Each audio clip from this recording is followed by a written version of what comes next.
ഓം ശ്രീ ഗുരുഭ്യോ നമഃ. പത്രവാർത്തകൾ നോക്കിയാൽ കാണാം ദിവസവും എത്രയെത്ര ആളുകളാണ് ആത്മഹത്യ ചെയ്യുന്നത് എന്ന്. പലരുടെയും മരണത്തിന് കാരണം ആരോഗ്യത്തിൻ്റെയോ സമ്പത്തിൻ്റെയോ കുറവല്ല, മനസ്സിൻ്റെ ദുർബലത ഒന്ന് മാത്രമാണ്. മറ്റ് തെറ്റുകൾ ചെയ്താൽ അവ തിരുത്താൻ അവസരം കിട്ടും, പക്ഷേ ആത്മഹത്യ ചെയ്താൽ പിന്നീട് തിരുത്താനാവുമോ? ഒരു ജീവൻ രക്ഷിക്കാൻ വേണ്ടി നമ്മൾ ലക്ഷക്കണക്കിന് രൂപ കടമെടുത്തും ഭൂമി പണയം വച്ചും ചികിത്സയ്ക്കായി ചെലവാക്കാറുണ്ട്. ഈശ്വരൻ നമുക്ക് തന്ന ദാനമാണ് ജീവൻ. അതിനെ നശിപ്പിക്കാൻ നമുക്ക് അധികാരമില്ല. ആത്മഹത്യ ചെയ്യുന്നത് വഴി ദുഃഖത്തിൽ നിന്ന് മോചനം നേടാമെന്ന് വിചാരിക്കുന്നത് തെറ്റാണ്. സുഖദുഃഖാനുഭവങ്ങൾ മരണശേഷവും തുടരും, അതാണ് വാസ്തവം. സുഖവും ദുഃഖവും ജീവിതത്തിൻ്റെ സ്വഭാവമാണ്. അത് മനസ്സിലാക്കി ക്ഷമയോടെ കാര്യങ്ങളെ സമീപിക്കുകയാണ് നമ്മൾ ചെയ്യേണ്ടത്.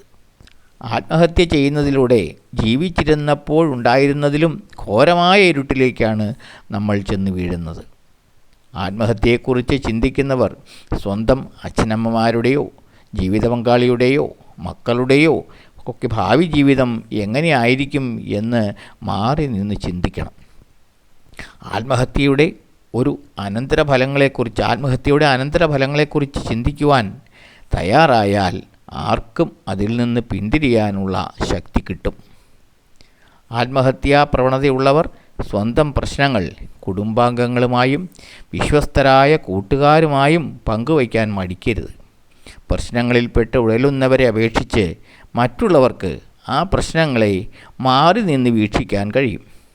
കൂടുതൽ യാഥാർത്ഥ്യ ബോധത്തോടെ കാര്യങ്ങളെ കാണാനും പരിഹാരങ്ങൾ നിർദ്ദേശിക്കുവാനും ആത്മവിശ്വാസം പകരാനും അവർക്ക് സാധിക്കും.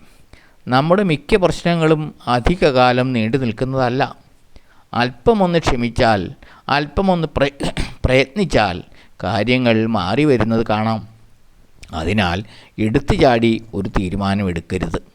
നിരാശയുടെ കയത്തിൽ മുങ്ങി താഴുന്നതിനിടയിൽ ഒരു നിമിഷം വിവേകപൂർവം ചിന്തിക്കാൻ സാധിച്ചാൽ നമുക്ക് അതിൽ നിന്ന് കരകയറാനും ജീവിതത്തിൽ വിജയകരമായി മുന്നേറുവാനും കഴിയും. ഓം ശ്രീ ഗുരുഭ്യോ നമഃ.